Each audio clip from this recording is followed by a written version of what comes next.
14-year-old Nicole Smith lived in Atlanta, Georgia in 1995.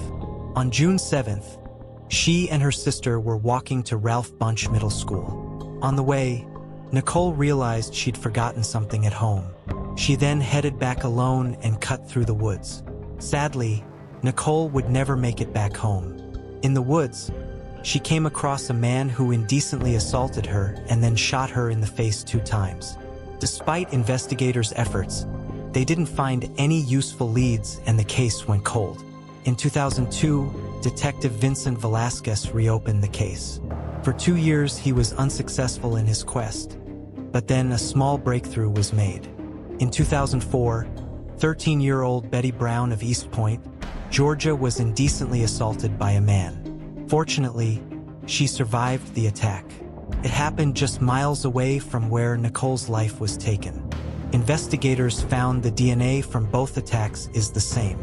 This meant the attacker most likely lived in the area. Betty was able to describe the suspect as an African-American man, possibly in his 30s.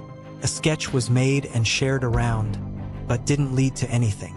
Detective Velasquez worked the case tirelessly, being in constant contact with Smith's family, conducting hundreds of interviews and over 50 blood samples before he retired in 2017. Detective Scott D. Meester then took over the case. Using genealogy and ancestry databases, it took investigators 3 years to find the person of interest. D. Meester got word that the Georgia Bureau of Investigation Lab was able to match the DNA profile in the assault of Betty Brown. A few days later in 2022, Nicole's case could also be closed as it was confirmed that it was the same man responsible. The Atlanta Police Department then held a press conference to announce it to the public. Police did not state the suspect's name during the press. They said investigators wanted the moment to be about the victims, their families, and detectives who dedicated their hard work and time to solve the case. They only said the attacker passed away on August 29, 2021, while in hospice care for liver and kidney failure. Nicole's mother said she had been living without closure in the horrific incident for nearly 3 decades. She called the moment bittersweet and said she's fighting to take one day at a time. Today for me is a bittersweet moment. I never imagined this person to be deceased. So many unanswered questions that I had for him that I can never ask or get answers. I would never say it was closure for me because I will live with this pain for the rest of my life, her mother said as tears ran down her cheeks. Betty Brown, who is now all grown up with children of her own, said that she has hidden that part of her life for years. Betty also said she never thought she would see the day where she would be talking about what happened to her. I'm so conflicted because on one hand I want to rise above and not let this control me, but on the other hand I want his family to suffer because he's not here to suffer. I want him to feel the pain that my family has felt for years. Furthermore, Betty stated that Nicole's mother and Detective Velasquez have both been in contact with her over the decades and that their care had been invaluable. All of these years and checking on me to make sure that I'm okay. I appreciate you because I needed that. After the press conference was done, it was revealed that the attacker was 49-year-old Kelvin Arnold. We don't know much about this worthless individual, other than the fact that he's not alive anymore, and that he lived close to both of the victims. 4-year-old Jessica Gutierrez, or Jessie as she was known, lived in Red Bank, South Carolina in 1986. On June 6th, Jessica's mother Deborah woke up and went to Jessica's room. Deborah found a window open and no sign of Jessica. Jessica's 6-year-old sister, who was in the room, said that a man with a magic hat and a beard took Jessica. Deborah called the police to report what had happened, and the search started. Investigators were not able to find Jessica, but they interviewed more than 125 people and reviewed more than 3,500 pages of documents with the help of the FBI personnel from 10 field offices. The search for Jessica and the person who took her went on for years. That was until 2022. On January 6, 2022, investigators from the Lexington County Sheriff's Department announced that a 61-year-old man from North Carolina had been arrested in connection to the case. The man is Thomas Eric McDowell. He was arrested by Wake Forest Police Department in Raleigh, North Carolina. Thomas's fingerprints matched the fingerprint found in Jessica's room. He had apparently also confessed to people that he took Jessica and ended her life. At the time of the crime, Thomas also lived in the area. He wore large cowboy hats, which might have been the magic hat that Jessica's sister was referring to. With the arrests now made, it is hoped that Thomas will reveal where Jessica's body is, assuming she's not alive anymore. In case she is alive, here's an image of what she might look like today. Thomas will now be prosecuted by the South Carolina Attorney General's office. He is currently being held at the Wake County Detention Center. On October 24, 1994, partially buried remains were found in the area of Date Palm Drive and Ramon Road in Riverside County, California. The remains belonged to a woman. Investigators were able to determine that her life was taken by someone. There were no clues about her identity. A sketch was made of her face, but no one came forward that recognized her, and the case went cold. Recently, a private lab in Woodlands, Texas called Othram Incorporated made use of genetic genealogy using DNA from the victim. They found a man who they believed is the son of the woman. He gave them his DNA sample. After some more testing, they confirmed that he was indeed her son, and now they had her identity. She is 57-year-old Patricia Cavallero, who lived in Bellflower, California. Her husband reported her missing in 2001, saying only that she had vanished after leaving home. He passed away in 2017, but moved to California when she married in 1956. She had 2 children and settled in Belfour. It is a bit strange that her body was found in 1994 and her husband only reported her missing in 2001, but I'll let the investigators look into that. If you have any information about who might have taken her life, you can contact investigators at this number. Here's a picture of Patricia next to the sketch of her because I know you guys like to see how accurate the sketch was. 48-year-old Susan Winters lived in Henderson, Nevada in 2015 with her husband Gregory Brent Dennis and 2 teenage daughters. Susan was a judge and Gregory was a doctor. On January 3, 2015, Gregory called 911 to report Susan was unresponsive and needed an ambulance. She was taken to the hospital but did not make it. A mixture of antifreeze was found in her system. At first, it was believed that she might have taken her own life by ingesting the antifreeze. He also stood to inherit $2 million in the event of his wife's demise. According to friends, Gregory and Susan was on the verge of separation when her life ended. Investigators also found that Gregory only called emergency responders after she stopped breathing. Inexplicably, Gregory also signed a do not resuscitate order when she arrived at the hospital. Days after Susan's passing, Gregory deposited a $180,000 check from her bank account into his own bank account. The check had been issued the night before Susan lost her life. According to a friend of Gregory, he wanted the money because he knew Susan's parents would freeze the account. This meant that Gregory knew Susan would not be alive anymore before it happened. The final piece of evidence came when investigators took a look at Gregory's computer. He searched for information on the internet on how long after poisoning someone using any freeze it would take the victim to pass away. In 2017, he was finally arrested in connection to the case.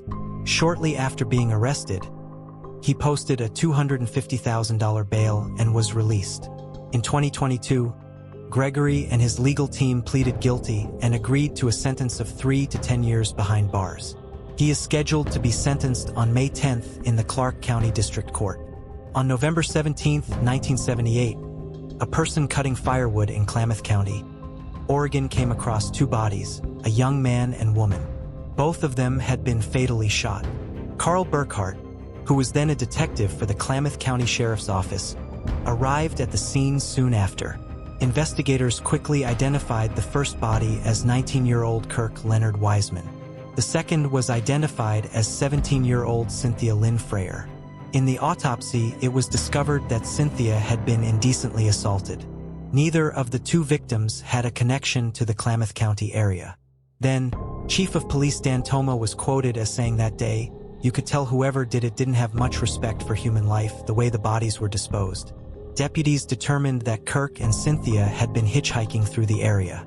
One of the few items recovered from the scene was a sign that read, K Falls.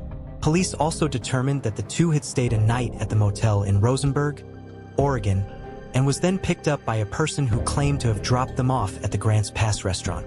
They also found a letter written by Cynthia addressed to her mother, which mentioned that she and Kirk had lots of fun in Washington state. That was all the investigators had. They knew who the victims were, but not who had taken their lives. The original evidence bags from 1978 remained locked away in storage throughout the years. By 2011, Detective Nick Kennedy took over the case. He looked through the pieces of evidence for anything that could potentially be analyzed for DNA.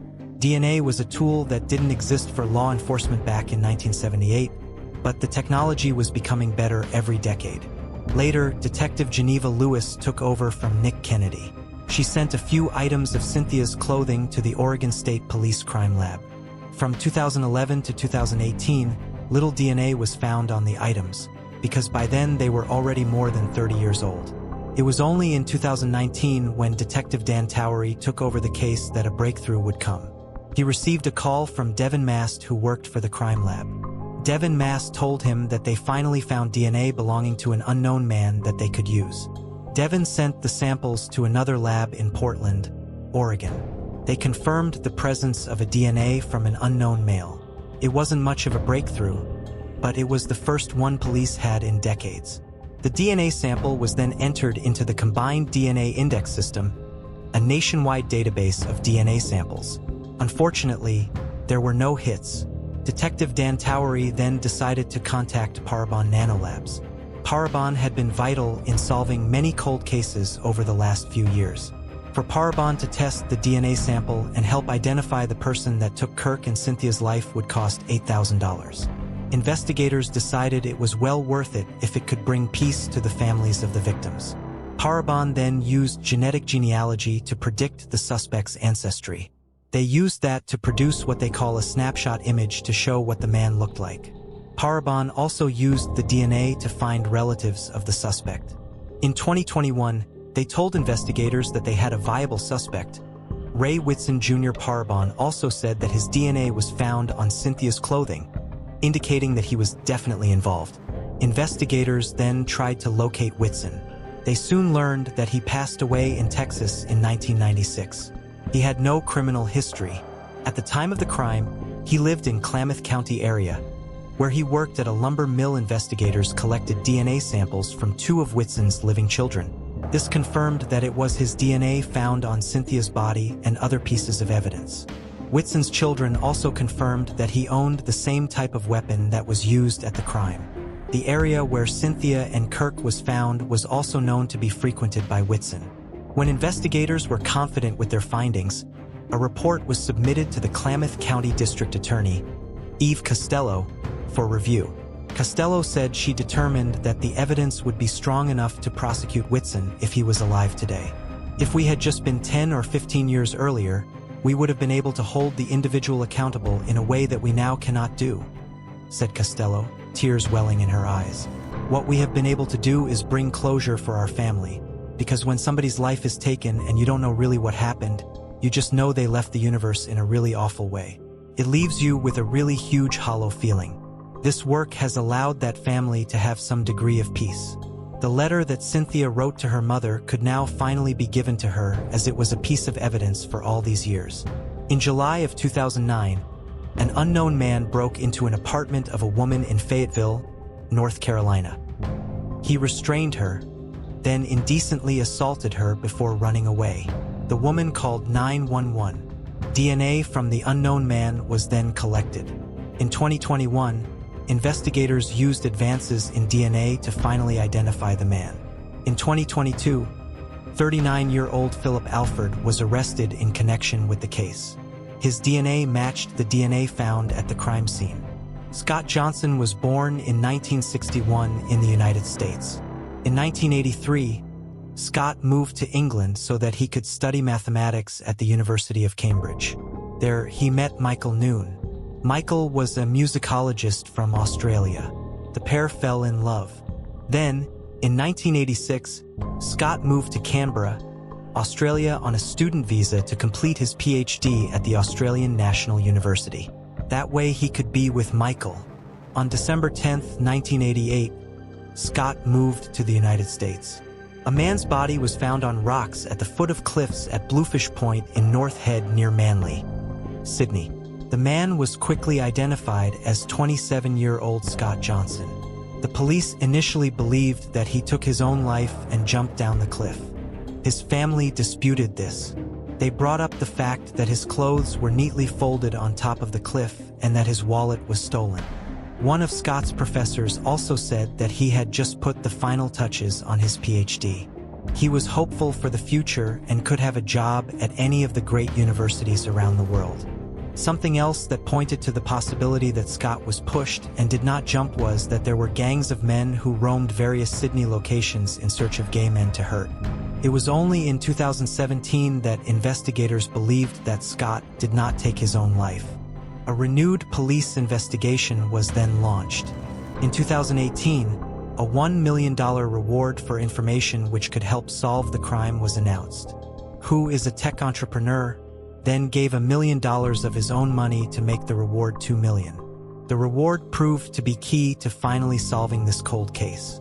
In May of 2020, investigators arrested Scott White in connection to the case. It was announced that someone came forward and told investigators that White was the one that pushed Scott off the cliff. Then, on January 10, 2022, White confessed in court. He took responsibility for taking Scott's life. White is now convicted of the crime and will soon be sentenced. Steve had this to say following the arrest. "Suddenly, it was over. This man finally found the soul to confess and put an end to this. My family are all in tears." Investigators are now looking into similar crimes that took place in the 70s and 80s. On October 29, 2007, a man's body was found in a desert area of Stanfield, Arizona, by hunters. He was identified as 37-year-old Arturo Martinez Altamirano. Thanks to witnesses, investigators quickly identified Oscar Tejeda Mejia as the man responsible for taking the life of Arturo. The only problem was that he was nowhere to be found. For years, the case went cold as they couldn't find him. Then, in 2017, investigators learned that Oscar was living in Mexico. In 2018, a DNA sample was acquired with the help of a person close to Oscar. It was confirmed that he is responsible for what happened to Arturo.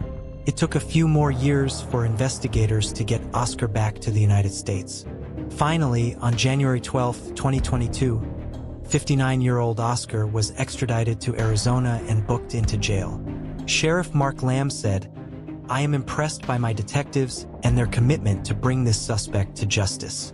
When political boundaries threatened to derail their progress, our guys and gals got creative. It is not known yet why Oscar took the life of Arturo." In August of 2003, skeletal remains were found in the area of Highway 5 and County Road in Bradford Township, Minnesota. The remains were found during an excavation project by a landowner. It was believed that the body belonged to a white male. He was roughly 20 to 28 years old and had been buried there for many years, most likely decades. The Minnesota Bureau of Criminal Apprehension created a DNA profile for the victim. The DNA profile and dental records were entered into missing persons databases, but no matches were found. A facial reconstruction was made to try and generate clues to the unidentified person's identity. Unfortunately, no one came forward with useful information. Investigators named the man Asante County John Doe, as they were unable to identify him. Over several years, investigators submitted DNA samples of people who believed that he was a possible relative of theirs, but no relatives could be confirmed. In 2019, Chief Deputy Lisa Lovering started the process of using advanced DNA technology to try and identify the remains. It was submitted to labs in 2019 and 2020, but the DNA sample was not suitable to be analyzed further. Then, in 2021, Lisa learned of Texas-based forensic laboratory, Othram Incorporated, which uses a newer technology called forensic-grade genome sequencing to build DNA profiles from skeletal remains. Othram was then able to develop a new viable DNA extract. They then built a comprehensive DNA profile. The DNA profile was sent to investigative genetic genealogy consultant Barbara Ray Venter and Chief Deputy Lovering. Within just 24 hours, Barbara Ray had a match of a distant relative for the remains. Based on the family tree, she was able to locate 2 siblings of the victim and a phone number.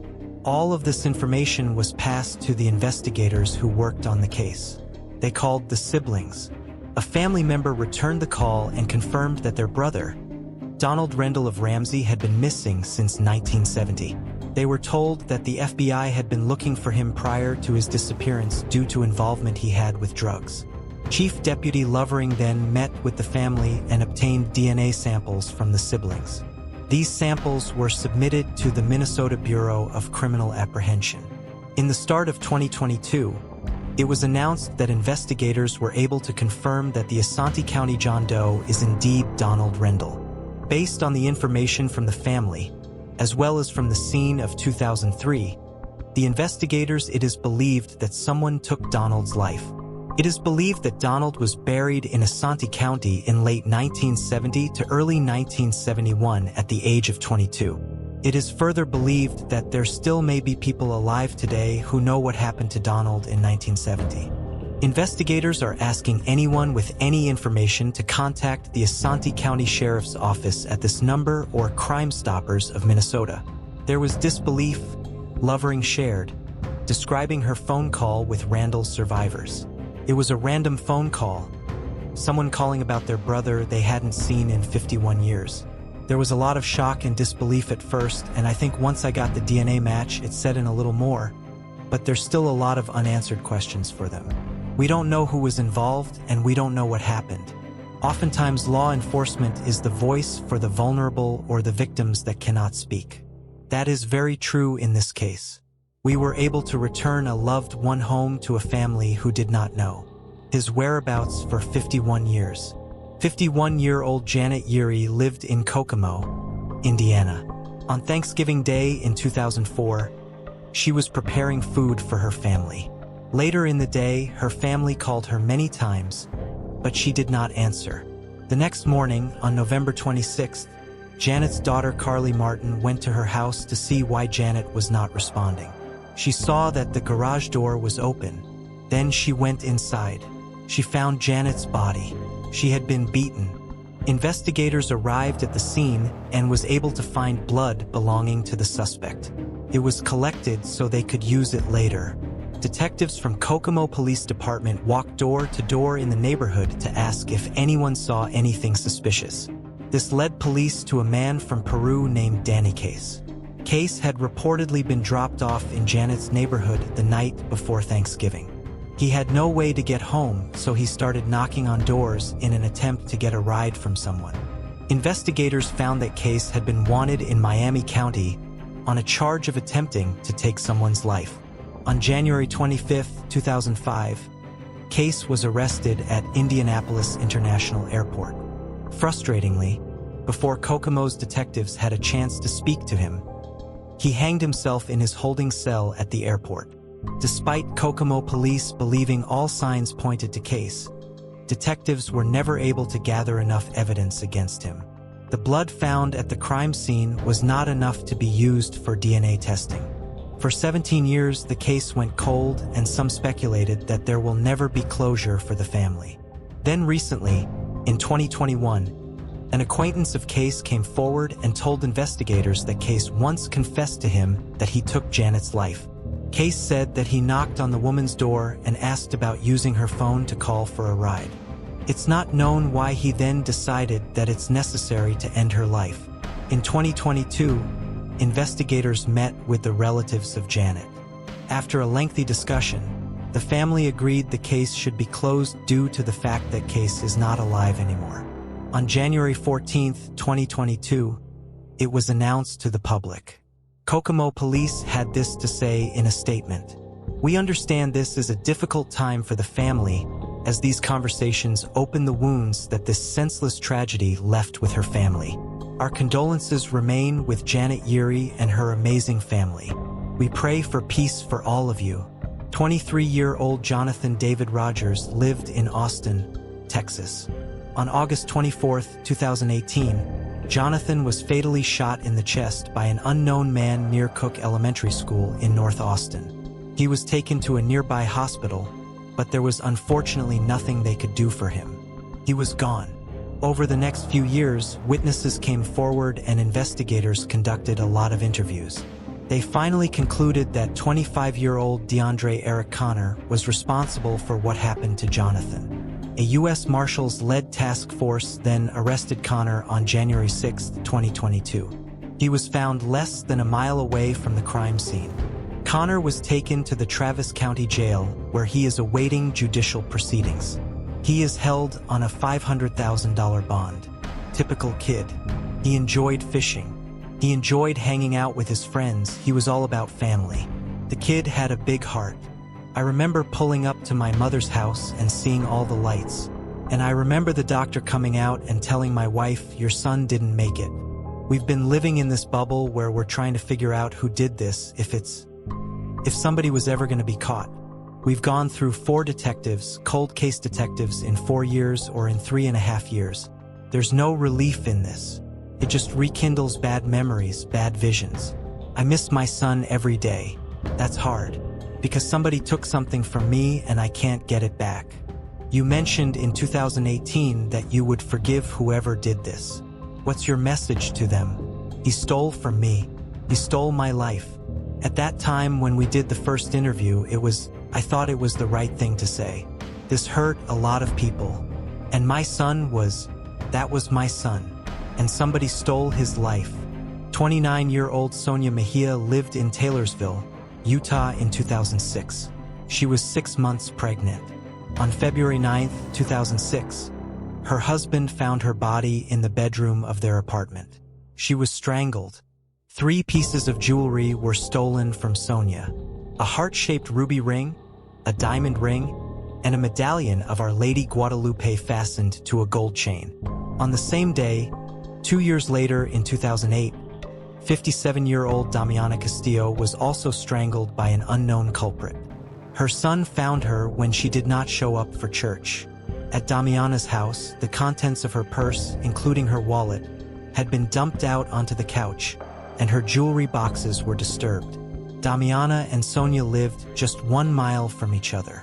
Because of these similarities between the 2 crimes, investigators believe that one person was responsible. Police found fingerprints at both crime scenes, on a Cheetos bag and a Coke bottle in Sonia's and Damiana's wallet. DNA was also found on the Coke bottle, as well as on the items apparently used to strangle the women.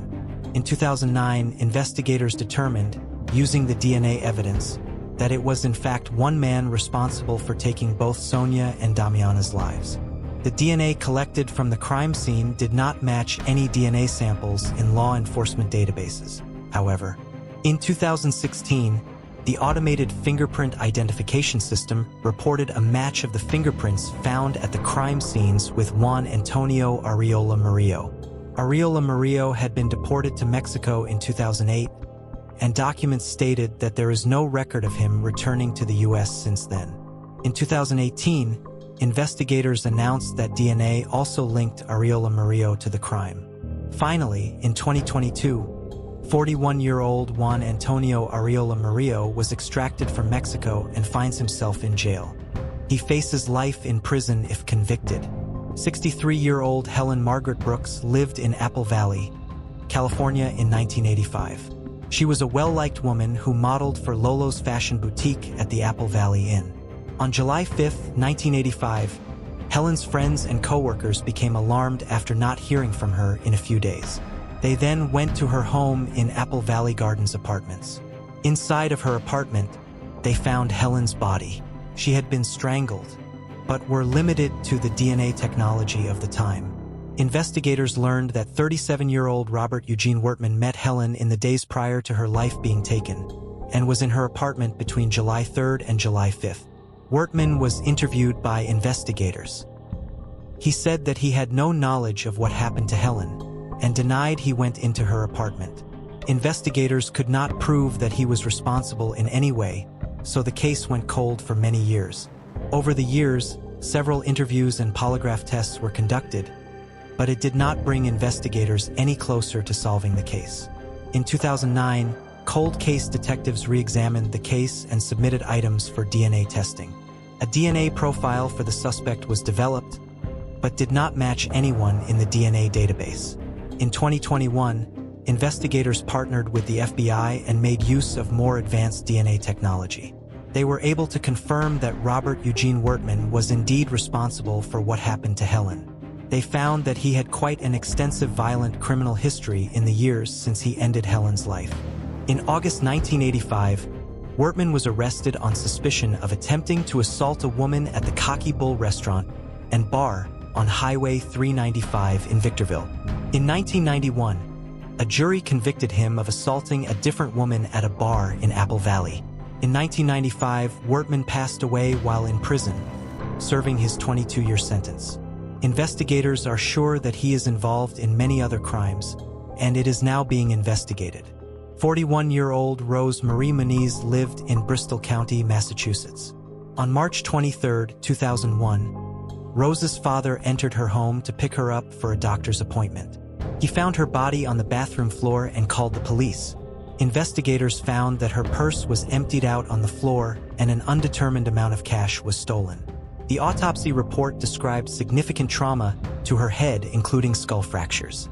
The weapons used to inflict the injuries were a seashell, fireplace poker, and a cast iron kettle.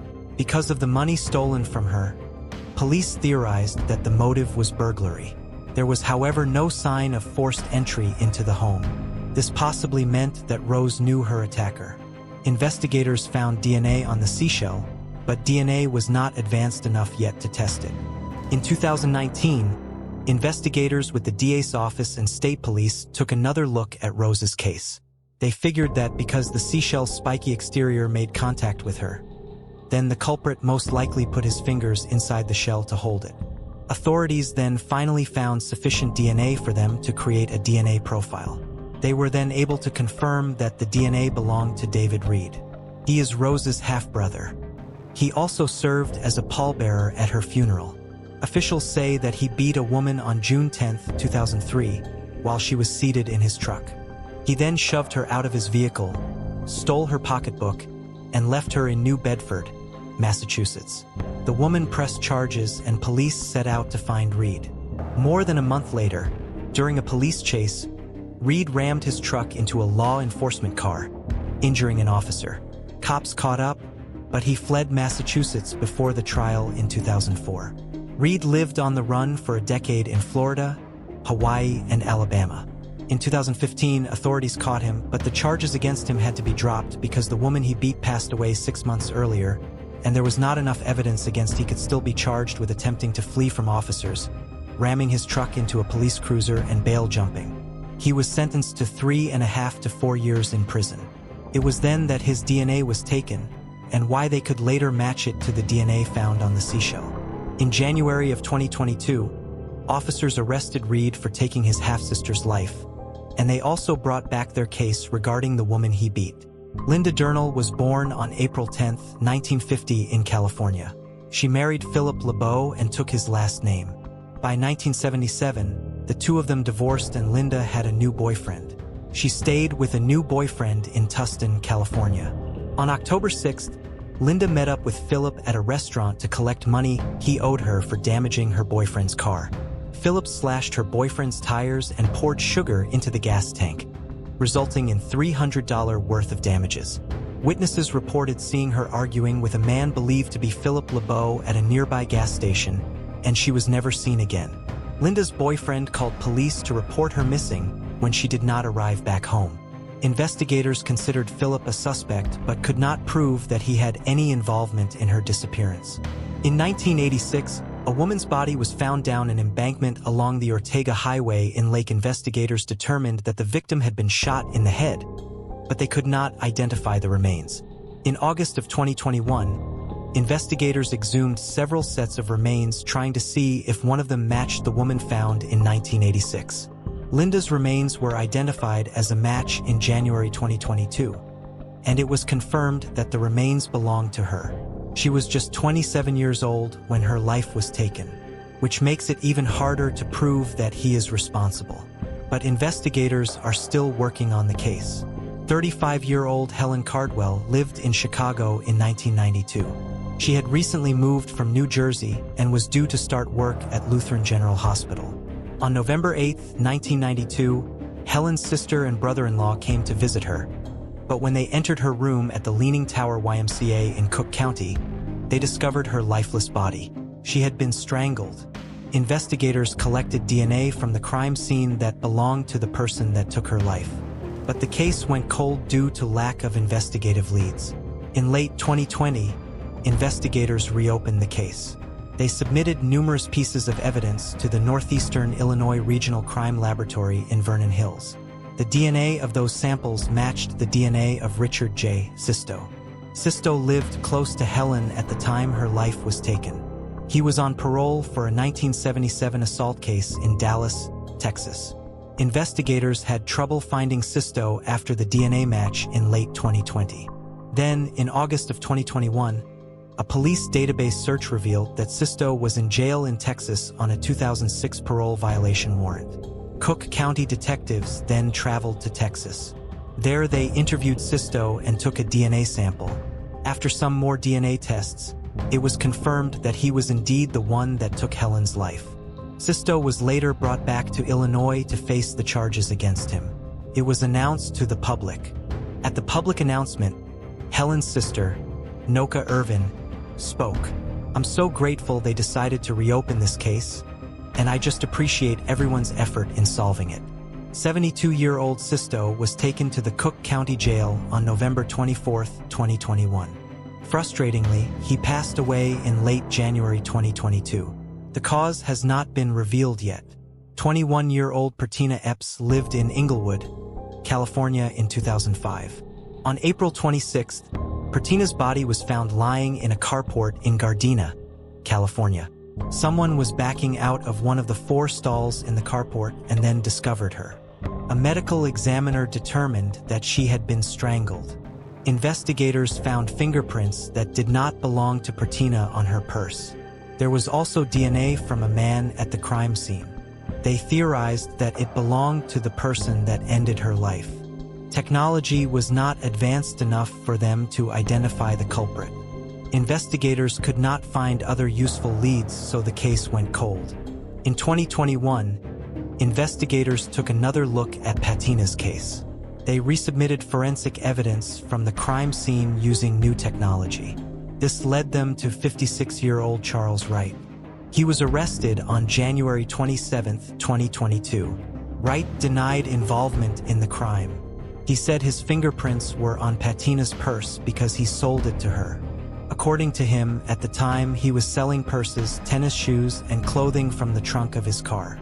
Wright had a harder time explaining in a way why his DNA was found at the crime scene.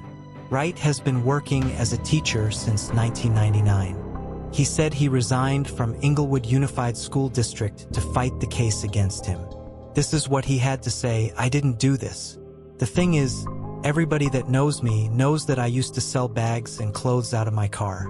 That's the only possible way it could happen. If not the death penalty." He said he believes people who purchased bags from him during that time period could confirm his story. County Administrator Erica F. Torres, head of Englewood Unified, told staff and parents in a letter dated Saturday that the district learned of the accusation the day before and that Wright would no longer be teaching at any of its schools. Wright is scheduled for arraignment on June 28, 2022. Authorities said that anyone with information regarding the case can anonymously contact Crime Stoppers at this number. It is not known yet why Wright did what he did, but investigators did say that they don't believe Wright and Pertina knew each other. On November 6, 1994, human remains were found in the Wright Township near Coopersville in Udoa County, Michigan. The remains were found by hunters. An autopsy revealed that the remains belonged to a woman. Could not be determined how she lost her life, but foul play was suspected. Investigators asked anyone with information to come forward. They also took a look at missing persons cases to see if there was any link. They were not able to find her actual identity, so they referred to her as Matilda. Later, she would be known as Utah County Jane Doe 1994. In 2007, the Utah County Sheriff's Office exhumed the remains and were able to collect DNA. A DNA profile of the victim was then created. She could not be identified, however, because her DNA was not in the combined DNA index system used by the FBI. Recently, the Utah County Sheriff's Office partnered with the DNA Doe Project to identify the Jane Doe. The DNA Doe Project uses forensic genealogy to identify victims of crime, matching victim DNA to living relatives' DNA in various DNA databases. Recently, using that process, they identified the woman as Shelley Ray Keppert. She also went by the name Shelley Ray Christian. She was 29 years old when she went missing in 1993. She lived in Hennepin County, Minnesota, near Minneapolis, but was last known to be in Grand Uduak County Sheriff's Office. Captain Jake Sparks said that Shelley Ray's mother and her children are still alive. Sparks hopes that now the victim's name and photo has been released, investigators can backtrack to see who she was with, why she came to Michigan, and hopefully who she was associating with.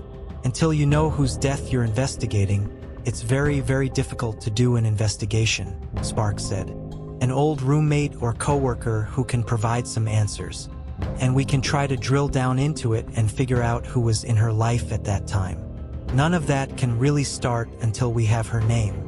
Anyone with any information about the investigation or knew Shelley Ray is asked to contact the Uduak County Sheriff's Office or Silent Observer at 1-87 or mozotips.com. Shelley Ray was known to wear unique glasses, as can be seen in one of the photographs. She may or may not have worn them near the time that her life was taken. 23-year-old Krista Bramlett lived in New Providence, Tennessee in 1996. She lived in a mobile home and was struggling financially.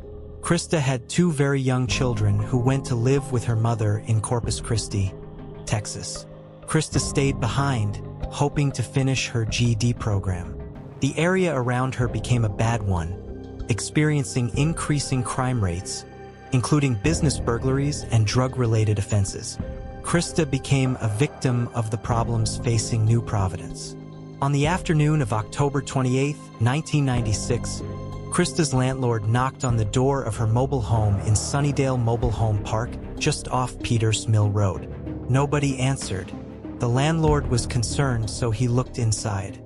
There he found Krista's body. She had suffered throat injuries. An autopsy confirmed that she had been suffocated. It was also determined that she was indecently assaulted. Investigators collected male DNA from her body.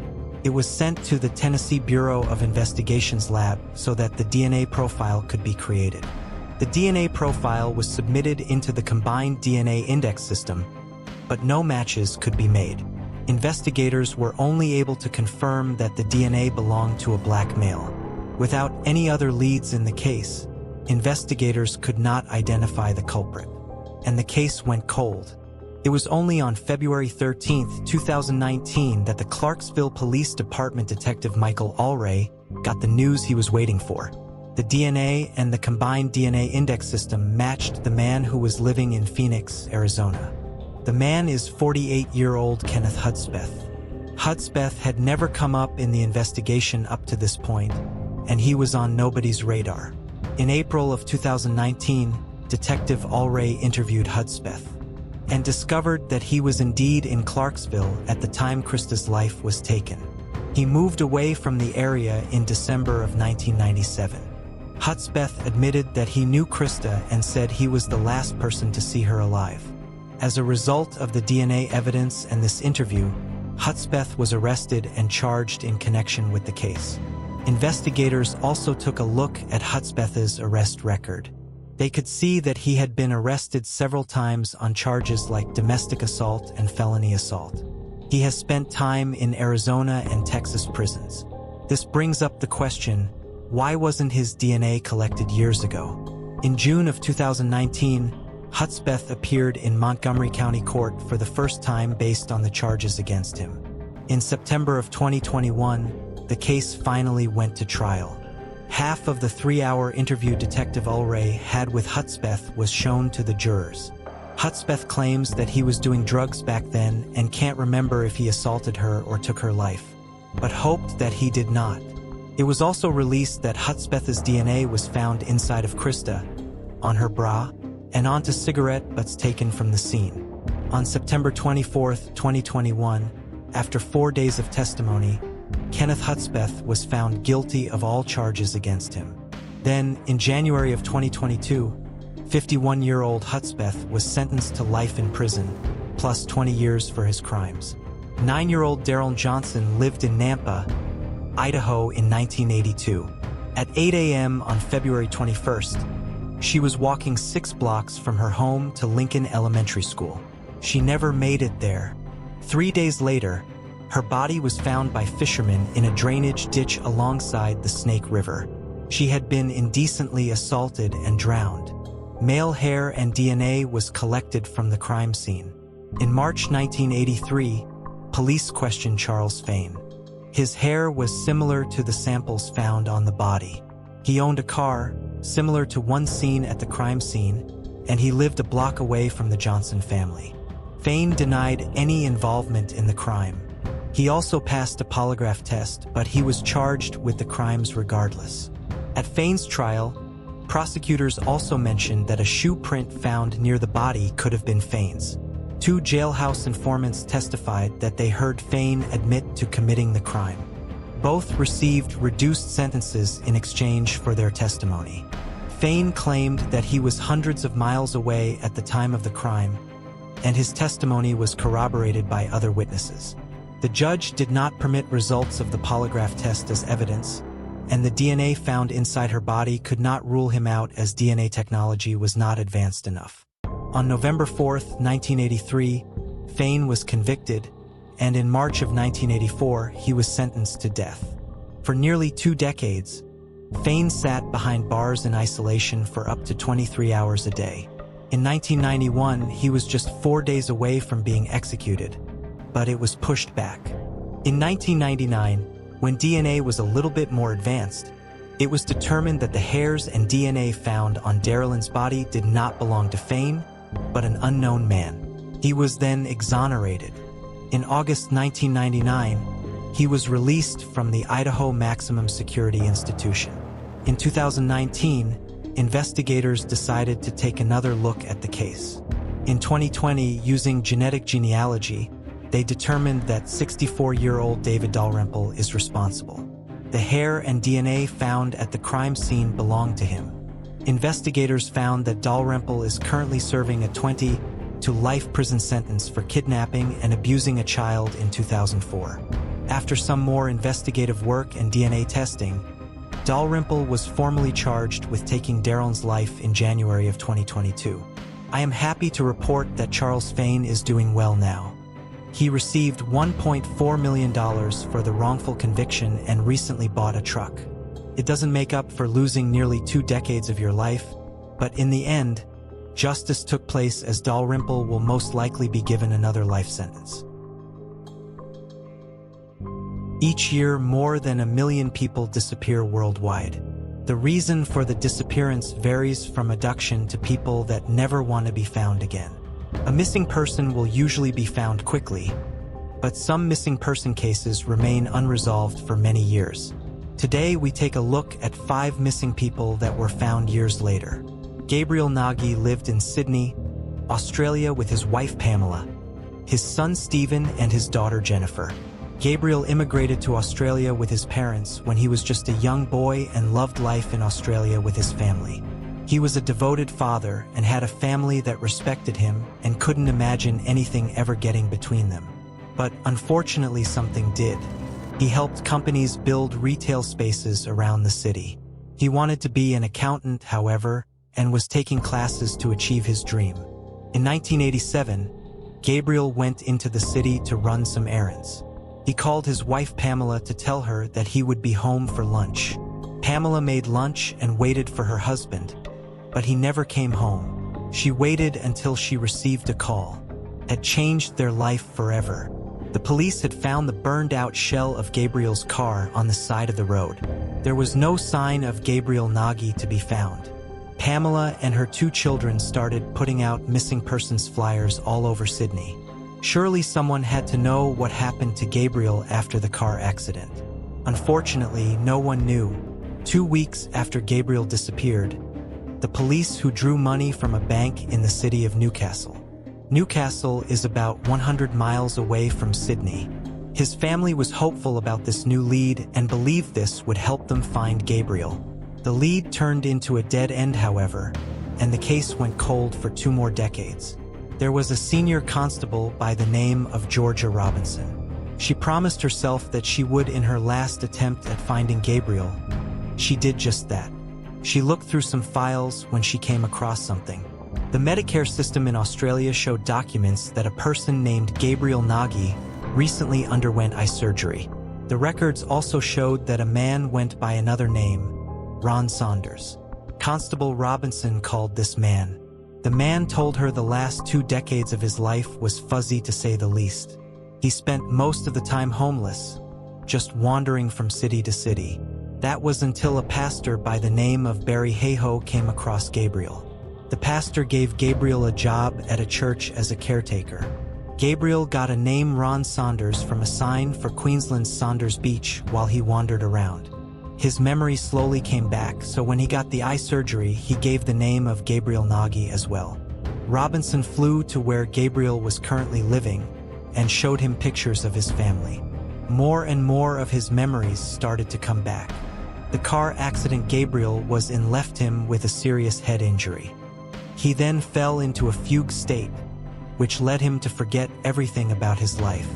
Gabriel described the situation as unreal. He still didn't fully remember his family.